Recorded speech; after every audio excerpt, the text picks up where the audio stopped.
കൂടുതൽ വാർത്തകളും വീഡിയോകളും കാണാൻ ഈ ചാനൽ സബ്സ്ക്രൈബ് ചെയ്യുക. കൂടെ ബെൽ ബട്ടൺ അമർത്തുക. Please subscribe our channel. നമസ്കാരം. എല്ലാ മാന്യ പ്രേക്ഷകർക്കും പുതിയ ഒരു എപ്പിസോഡിലേക്ക് സ്വാഗതം. ജ്യോതിഷ സംബന്ധമായിട്ട് ഒരുപാട് വിഷയങ്ങളും കാര്യങ്ങളും ഒക്കെ ഞാൻ പറഞ്ഞിട്ടുണ്ട്. പക്ഷെങ്കിൽ ഈയിടെ എനിക്കത് എൻ്റെ മനസ്സിൽ സ്പർശിച്ചൊരു കമൻറ്റ് വന്നു. എല്ലാ കമൻറ്റിനൊന്നും നമ്മൾ പുറകെ പോകാറില്ല. അതിൻ്റെ ആവശ്യമില്ല. അതിൻ്റെ ആവശ്യമില്ല. കാരണം എന്ന് പറഞ്ഞാൽ ഒരു സെഗ്മെൻറ്റ് കാണുന്നതിന് മുമ്പ് അൺലൈക്ക് അടിക്കുന്ന എത്രയോ ആൾക്കാരുണ്ട്. കാണണ്ട, ചുമ്മാതെ യൂട്യൂബിൽ നോക്കിയിട്ട് ഇത് ഇന്ന ആളാണെന്നോ അല്ലെങ്കിൽ ഇന്ന ഇതാണെന്നോ ചാനലാണെന്നോ കണ്ടു കഴിഞ്ഞാൽ ഉടനെ അൺലൈക്ക് ചെയ്യും. പക്ഷേങ്കിൽ നല്ല ജെന്യൂനായിട്ട് കാണുന്ന ആൾക്കാരുണ്ട്. ഇന്ന കാര്യമാണ് നല്ല സ്പർശിക്കുന്ന രീതിയിൽ ഇങ്ങോട്ട് ചോദിക്കുന്ന ആൾക്കാരുണ്ട്. അവർക്ക് ഉത്തരം കൊടുക്കാൻ ഞങ്ങൾ മാന്യമായ രീതിയിൽ ഉത്തരം കൊടുക്കാം. അറിവിൻ്റെ പരമാവധി വെച്ചുകൊണ്ട്, ഒരുപാട് അറിവൊന്നുമില്ല, പക്ഷേ അറിവിൻ്റെ പരമാവധി വെച്ചുകൊണ്ട് ഏതെങ്കിലും രീതിയിൽ കിട്ടുന്നതായിട്ടുള്ള അറിവ് എവിടുന്നെങ്കിലും കിട്ടിയാൽ അത് തപ്പിപ്പിടിച്ച് കൊടുക്കാൻ തയ്യാറാണ്. അപ്പോൾ ഞാനിവിടെ പറഞ്ഞിരിക്കുന്നത് എന്താണെന്ന് ചോദിച്ചാൽ, അപ്പോൾ ഇത് സ്പർശിച്ചൊരു സാധനമാണ്. കാരണം എന്താ വെച്ചാൽ ഒരു സ്ത്രീയാണ് കമൻറ്റ് ചെയ്തിരിക്കുന്നത്, ഞങ്ങളുടെ നക്ഷത്രങ്ങൾ പുരുഷന്മാരോട് പറയാൻ പാടില്ല. ആദ്യം ഒരു തമാശ രീതിയിൽ ഞാൻ നോക്കിയുള്ളൂ. പക്ഷേങ്കിൽ പിന്നീട് ഒന്ന് രണ്ട് മൂന്ന് എപ്പിസോഡിൽ ഈ കമൻറ്റ് തന്നെ ഇങ്ങനെ വന്നുകൊണ്ടിരുന്നപ്പോഴാണ് ഞങ്ങൾക്ക് എന്നാൽ അതിനെക്കുറിച്ച് എന്താണെന്നുള്ളതൊന്ന് പറയണമെന്നുള്ളത്. ഒരു കാരണവശാലും സത്യത്തിൽ പറയരുതെന്നേ ഞാൻ പറയുള്ളൂ.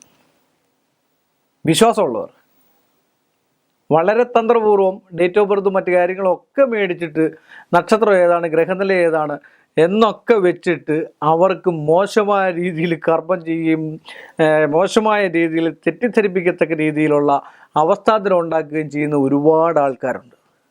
കാര്യം അവരങ്ങ് ഡേറ്റ് ഓഫ് ബർത്ത് അങ്ങ് യൂട്യൂബിലങ്ങ് അടിച്ചങ്ങ് കൊടുത്തേക്കാണ്. അപ്പോൾ ഒരു സ്ത്രീയും ഒരു പുരുഷൻ്റെ അടുക്കലും ആത്മാർത്ഥമായിട്ട് സ്നേഹമില്ലാത്ത ഒരു പുരുഷൻ്റെ അടുക്കലും നാൾ പറയേണ്ട കാര്യമില്ല. എന്തിനാണ് നാൾ പറയുന്നത്? അമ്പലത്തിൽ ചെന്ന് വഴിപാട് നടത്തുന്ന നാൾ പറഞ്ഞേ പറ്റുള്ളൂ. നാളിൽ തന്നെ നടത്തിയേ പറ്റുള്ളൂ. അപ്പോൾ നക്ഷത്രം പറയുമ്പോൾ സൂക്ഷിച്ച് പറയാം. അത്ര ആത്മാർത്ഥമായിട്ട് വിശ്വാസമുള്ള ഒരു ജ്യോത്സ്യൻ്റെ അടുത്ത് ചെന്ന് കഴിഞ്ഞാൽ നമുക്ക് നക്ഷത്രം പറയാം, ഗ്രഹനില കൊടുക്കാം. ജ്യോത്സ്യന് വേറെ പണിക്കൊന്നുമല്ല ഇരിക്കുന്ന കാര്യം. എന്താണെന്ന് ചോദിച്ചു കഴിഞ്ഞാൽ ഇന്ന ആൾക്കാർക്ക് ഇന്ന ഫലങ്ങൾ, ഇന്ന കാര്യങ്ങൾ, ഇന്ന ഗ്രഹനില, ഇത്ര വർഷത്തെ ആ പഞ്ചാംഗം എടുത്തു, ഗണിച്ചു, കവടിയെ ക്രിയ ചെയ്തു, ആ ഗ്രഹനില എടുത്തു കൊടുത്തു. അത് വ്യക്തമായിട്ടാണ്. സ്വാഭാവികമായിട്ട് ഒരു കാരണവശാലും നക്ഷത്രങ്ങൾ വെറുതെയുള്ള ഈ ആധികാരികതയില്ലാത്ത ആൾക്കാർക്ക് പറഞ്ഞു കൊടുക്കാൻ പാടില്ല.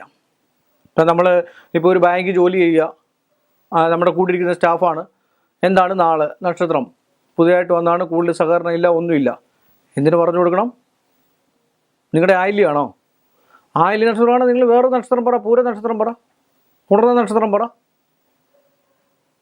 ഞാൻ പേടിപ്പെടുത്താനൊന്നും അല്ല പറഞ്ഞേ. കാര്യം ഇന്നും ഇതിങ്ങനെ എനിക്ക് അനുഭവം ഉള്ളതുകൊണ്ടാണ്. പല ആൾക്കാരും മോശമായിട്ടുള്ള കർമ്മത്തിന് എന്നെ ശ്രമിക്കാറുണ്ട്, എന്നെ പ്രേരിപ്പിക്കാറുണ്ട്, സാമ്പത്തികത്തിൽ നിന്ന് മയക്കാൻ നോക്കിയിട്ടുണ്ട്. ഇത്ര രൂപ തരാം, ഇത്ര രൂപ തരാം, ഇന്ന കാര്യം സാധിച്ചു തരാമോ, മുൻപേറ് തരാം എന്നൊക്കെ പറഞ്ഞിട്ട് ആ സ്ത്രീ പോലും അറിയാതെ സ്ത്രീയെ വശ്യം എന്ന് പറഞ്ഞാൽ എല്ലാവരുടെയും മനസ്സിൻ്റെ ഉള്ളിൽ മറ്റു രീതിയിലുള്ള ചിന്താഗതിയാണ് ആദ്യം ഉടലെടുക്കുന്നത്. വശ്യം, സ്ത്രീയെ വശീകരിച്ച് കളയാം. റോഡിൽ കൂടെ പോകുന്നതാണെങ്കിലും ഒരാളെ ചുമ്മാ നോക്കി അങ്ങ് വശീകരിക്കാം. ഇത് ലോകമൊക്കെ മാറിപ്പോയില്ലേ? പഴയ കാലത്തെന്ന് പറഞ്ഞു കഴിഞ്ഞാൽ ആത്മാർത്ഥ സ്നേഹമുള്ളവരെ വശീകരിക്കത്തുള്ളായിരുന്നു. അത് ആത്മാർത്ഥമുണ്ട്, അതിന് വിവാഹവും കഴിക്കുമായിരുന്നു. ഇന്ന് അങ്ങനല്ല, അങ്ങനെയുള്ള ഒരു ഇതേ അല്ല. ഒരു വാശിപ്പുറത്ത് എന്തെങ്കിലും ഒരു പ്രേമം കാണിച്ചതിന് ശേഷം തെറ്റിപ്പിരിഞ്ഞ് പോവുകയാണെങ്കിൽ ആ പെൺകുട്ടി ഒരിക്കലും കല്യാണം കഴിക്കില്ലെന്ന് പറഞ്ഞൊരു 500 വഴിപാട് തീരും. ഗുരുവായൂരപ്പ ഇന്ന് തന്നേക്കണേ അവിടെ ജീവിതം ശരിയായിരുന്നു. സ്ത്രീ ആണേലും ഉണ്ട്. സ്ത്രീ ഇതിനേക്കാളും മുറ്റാണ്. ഒരു പുരുഷനാണ് ചെറിയ തോതിൽ ചതിച്ചിട്ട് വല്ലതും പോവുകയാണെങ്കിൽ, എന്തെങ്കിലും സാഹചര്യം നിമിത്തമായിരിക്കും പോയെങ്കിൽ അതും നേരും. അതൊക്കെ വലിയ പെണ്ണുങ്ങളെന്ന് പറഞ്ഞാൽ, സ്ത്രീകളെന്ന് പറഞ്ഞാൽ വലിയ വഴിപാടുകളാണ് തീരുന്നത്. പുരുഷന്മാരും ആക്കം കൂടിയ വഴിപാടുകളാണ്. സ്വർണം കൊണ്ടൊക്കെ ഓരോ കാര്യങ്ങൾ അമ്പലത്തിലേക്ക് പറഞ്ഞിട്ടുള്ള ആൾക്കാരൊക്കെ ഉണ്ട്. പിന്നെ അവരുടെ മനസ്സ് പഠിപ്പിക്കത്തില്ല. ഇവിടെ വന്നിരുന്നിട്ട് ഓരോന്ന് പറയും, എനിക്ക് ആ കുട്ടിയെ കിട്ടിയ. ചിലപ്പോൾ ആത്മാർത്ഥം കൊണ്ട് പറയും, ഒന്നീ സ്നേഹിക്കുവാണെങ്കിൽ അല്ലെങ്കിൽ ഇഷ്ടപ്പെടുവാണെങ്കിൽ സ്വന്തമാക്കണം, അല്ലേ സ്വന്തം എന്നുള്ള രീതിയിൽ സ്നേഹിക്കണം. സാഹചര്യങ്ങളും ചിട്ടവട്ടങ്ങളും വെച്ചിട്ട് ആളിനെ ചതിക്കാൻ പാടില്ല. അതാണ് എൻ്റെ അഭിപ്രായം. കാര്യം എന്താണെന്ന് ചോദിച്ചാൽ, അങ്ങനെയുള്ള ഒരു ജീവിതാവസ്ഥയ്ക്ക് മുന്നോട്ടുള്ള പോക്കിനും തടസ്സമില്ല. മറ്റുള്ളവരൊക്കെ ഈ നാൾ ചോദിക്കുന്ന മറ്റ് പല രീതിയിലുള്ള മോശം അവസ്ഥയ്ക്കും വേണ്ടിയാണെന്നാണ് എൻ്റെ അടുക്കൽ വരുന്നത് കൊണ്ടാണ് ഞാനിത് പറഞ്ഞത്. മറ്റുള്ളവരോട് ഇപ്പം പറഞ്ഞു കഴിഞ്ഞാൽ നിങ്ങളൊന്നും ഇത് വിശ്വസിക്കില്ല. പിന്നെ ഒരാൾ നാൾ പറഞ്ഞു കഴിഞ്ഞാൽ എന്താ കുഴപ്പമെന്ന് എന്നോട് തിരിച്ചു പോയി.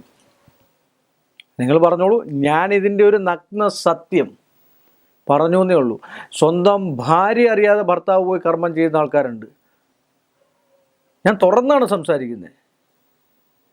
സ്വന്തം ഭാര്യ അറിയാതെ ഭർത്താവ് കർമ്മം ചെയ്യുന്നതുകൊണ്ട് ഭർത്താവ് അറിയാതെ ഭാര്യ വന്ന് കർമ്മം ചെയ്യിപ്പിക്കുന്ന ആൾക്കാരുണ്ട്. അപ്പോഴും ഞാൻ പറയും, രണ്ടു കൂട്ടരും കൂടെ ഒന്നിച്ചിരുന്നിട്ട് ഒരു കർമ്മത്തിന് ഒരു അഭിപ്രായം ഭർത്താവിനോട് പറഞ്ഞതിന് ശേഷം ഏതൊരു പൂജയ്ക്കോ അല്ലെങ്കിൽ ഒരാളെടുക്കലോ സമീപിക്കാവൂ.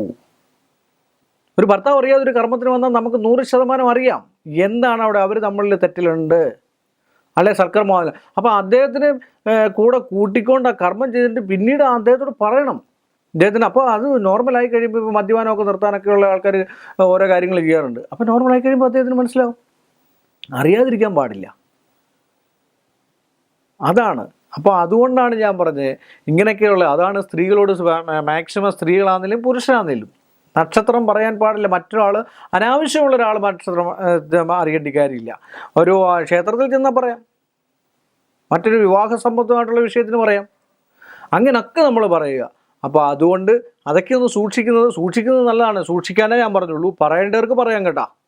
ഞാൻ നിർബന്ധമോ മറ്റു കാര്യങ്ങളോ ആയിട്ടല്ല പറഞ്ഞത്, എൻ്റെ അനുഭവത്തിൽ നിന്ന് പറഞ്ഞാണ്. ഇങ്ങനെയൊക്കെ പറഞ്ഞു കഴിഞ്ഞാൽ ഇങ്ങനെയൊക്കെയുള്ള ആൾക്കാരുണ്ട്, നിങ്ങൾക്കറിയത്തില്ല. കാരണം എന്താ വെച്ചാൽ ഒരു കുഞ്ഞു പോലും അറിയാതെ ജ്യോത്സ്യന്മാരെ വെളിയിൽ നിന്ന് ജ്യോതിഷനെ കുറ്റപ്പെടുത്തുകയും മറ്റും പറയുന്നതായിട്ടുള്ള ഒരുപാട് ആൾക്കാരുണ്ട്. എന്നിട്ട് രഹസ്യമായിട്ട് വന്ന് കണ്ടിട്ട് പോകുന്ന ആൾക്കാരുണ്ട്. അനുഭവം കൊണ്ട് പറഞ്ഞതാണ്. അതുകൊണ്ട് നക്ഷത്രം പറയാതിരിക്കുക. ഒരു കമൻറ്റ് വന്നതിന് കൊണ്ടാണ് ഞാൻ അത്രയും പറഞ്ഞത്. കാര്യം ആ കമൻറ്റ് 2-3 പ്രാവശ്യം വന്നു. പിന്നെ ചിന്തിച്ച് നോക്കി ഇത് പറയണമെന്ന്.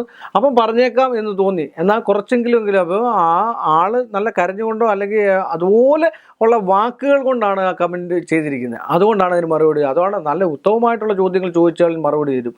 അല്ലാത്തതിനൊന്നും മറുപടി ഞങ്ങൾ തന്നിട്ട് ഒരു കാര്യമില്ല. പലരും പറയും ഫോൺ ചെയ്താൽ എടുക്കില്ല, പിന്നെ വിളിച്ചാൽ എടുക്കുന്നില്ല, വാട്സപ്പിൽ എടുക്കുന്നില്ല. 10,000-3000 വാട്സപ്പൊക്കെ ഒരേ സമയത്ത് വന്നു കഴിഞ്ഞാൽ ഞാനൊക്കെ വായിക്കണമെങ്കിൽ ഇന്നിരുന്ന് കഴിഞ്ഞാൽ 2 മാസം പിടിക്കും ഇത്രയും പിന്നെ വായിക്കാനായിട്ട്. ഒരു കാര്യം അറിയണോ, ഒരു ജ്യോത്സ്യൻ്റെ അടുക്ക പോവുക. അത് അവർക്ക് വിശ്വാസം ഉണ്ടെങ്കിൽ ആ ജ്യോത്സ്യൻ്റെ അടുക്ക പോവുക.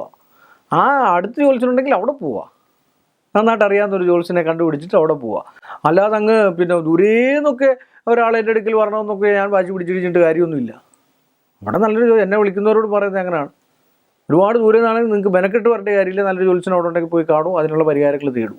നക്ഷത്രങ്ങൾ പറയാതിരിക്കുക, മാന്യമായ രീതിയിൽ പറയാതിരിക്കുന്നതായിരിക്കും ഭേദം എന്നാണ് എൻ്റെ അഭിപ്രായം. എൻ്റെ അഭിപ്രായത്തിൽ എന്തെങ്കിലും തെറ്റുകളുണ്ടെങ്കിൽ നിങ്ങളത് ഉൾക്കണ്ണുകൊണ്ട് കണ്ടിട്ട് വെറുതെ വിട്ടേക്കുക. ഒരു ചെവി കൂടെ കേട്ട് മറ്റേ ചെവി കൂടെ വിട്ടേക്കുക. ഞാൻ പറഞ്ഞു എന്ന് മാത്രമേ ഉള്ളൂ. എല്ലാവർക്കും അവരുടേതായിട്ടുള്ള അഭിപ്രായമുണ്ട്. പിന്നെ സ്വയം ആലോചിച്ച് നോക്കി എന്താണെന്ന് വെച്ചാൽ ഒരു തീരുമാനം നിങ്ങൾ തന്നെ എടുക്കുക. ഏതൊരു കാര്യവും ഏതൊരു എപ്പിസോഡിലും ഞാൻ പറയുന്നതാണ്. ഞാനിത് പറയുന്നതേ ഉള്ളൂ, പക്ഷേ നിങ്ങൾ സ്വയം ആലോചിച്ച് നോക്കുക, ഇത് ശരിയാണോ തെറ്റാണോ എന്ന്. തെറ്റാണെങ്കിൽ തള്ളിക്കളഞ്ഞേക്കുക, ശരിയാണെങ്കിൽ നിങ്ങൾക്ക് സ്വീകരിക്കാം. ഇത്രയും പറഞ്ഞുകൊണ്ട് എൻ്റെ ഈ ഒരു എപ്പിസോഡ് ഇവിടെ അവസാനിപ്പിക്കുന്നു. മറ്റൊരു വിഷയവുമായിട്ട് വീണ്ടും കാണുന്നതുവരെ എല്ലാ മാന്യ പ്രേക്ഷകർക്കും എൻ്റെ നിസ്സീമമായ നന്ദിയും കടപ്പാടും ഞാൻ. കൂടുതൽ വാർത്തകളും വീഡിയോകളും കാണാൻ ഈ ചാനൽ സബ്സ്ക്രൈബ് ചെയ്യുക. കൂടെ ബെൽ ബട്ടൺ അമർത്തുക. Please subscribe our channel.